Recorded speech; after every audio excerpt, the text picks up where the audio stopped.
बिस्मिल्लाहि अर्रहमानिर रहीम। हज़रत मूसा अलैहिस्सलाम की माजिज़ाना पैदाइश और फ़िरौन के मज़ालिम। ज़मान कदीम में मस्र पर एक ज़ालिम बादशाह फ़िरौन हुकूमत करता था।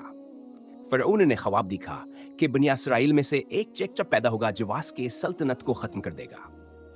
इस ख्वाब के बाद फ़िरौन ने हुक्म दिया कि बनी इसराइल के तमाम मौलूद लड़कों को कत्ल कर दिया जाए। उन है दिनों हज़रत मूसा अलैहिस्सलाम की औलाद तो हुई।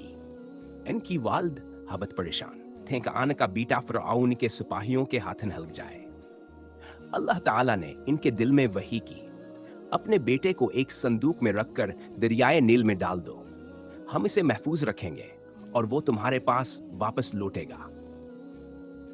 हजरत मूसा अलैहिस्सलाम की वालिदा ने अल्लाह के हुक्म पर अमल किया और इन्हें मूसा को दरियाए नील में बहा दिया। संदूक बहाता हुआ फ़िरौन के महल तक पहुंच गया। फ़िरौन की बीवी हजरत आसिया ने बच्चे को देखकर मोहब्बत से कहा, यह बच्चा हमारे लिए खुशबख्ती का बायस होगा, इसे कत्ल ना करें।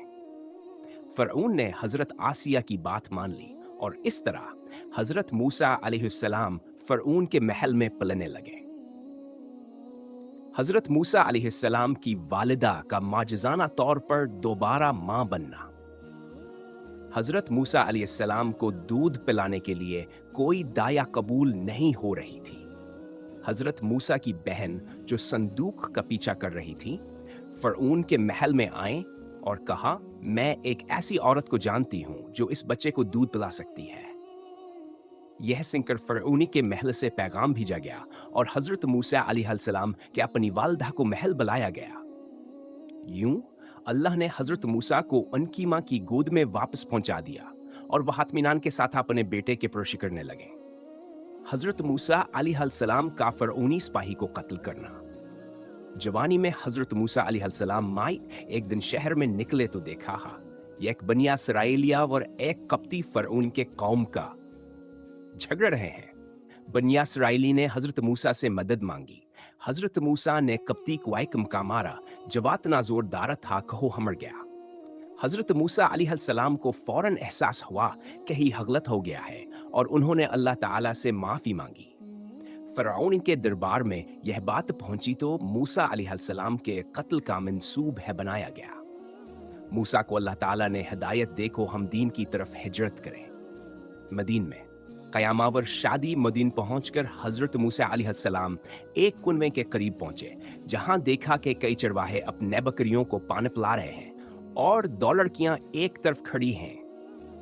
हजरत मूसा ने इनसे पूछा, तुम यहां क्यों खड़ी हो? लड़कियों ने जवाब दिया, हम इस वक्त तक अपनी बकरियों को पानी नहीं पिला सकते जब तक ये चरवाहे चले ना जाएं। हजरत मूसा अलैहिस्सलाम ने उनके जानवरों को पानी पिला दिया। ये देखकर लड़कियां अपने वालिद हजरत शईब अलैहिस्सलाम के पास गईं और तमाम वाकया सुनाया। हजरत शईब ने मूसा अलैहिस्सलाम को बुलाया और इनसे गुफ्तगू की। हजरत मूसा ने अपनी जिंदगी की मुश्किलात का जिक्र किया। हजरत शईब अलैहिस्सलाम ने कहा, मैं चाहता हूं कि अपनी एक बेटी का निकाह तुम्हारे साथ कर दूं, बशर्ती कि तुम 8 साल मेरी खिदमत करो। अगर तुम 10 साल पूरे करो तो ये तुम्हारी मर्जी होगी। हजरत मूसा अलैहिस्सलाम ने ये पेशकश कबूल किया और 10 साल तक हजरत शीब अलैहिस्सलाम के पास रहे। वापसी का सफर और नबूत का आगाज 10 साल के बाद हजरत मूसा अलैहिस्सलाम अपने बीवी के साथ मिस्र वापस जाने लगे। रास्ते में एक रात सर्दी के आलम में एक पहाड़ के करीब करीब पहुंचे। वहां उन्हें एक रोशनी नजर आई। हजरत मूसा आग लेने के लिए उस रोशनी की तरफ गए। यहां अल्लाह ताला ने उन्हें नबूता किया और फरमाया, मैं तुम्हारा रब हूं। फ़िरौन के पास जाओ और उसे समझाओ कि वो बनी इसराइल पर जुल्म करना छोड़ दे।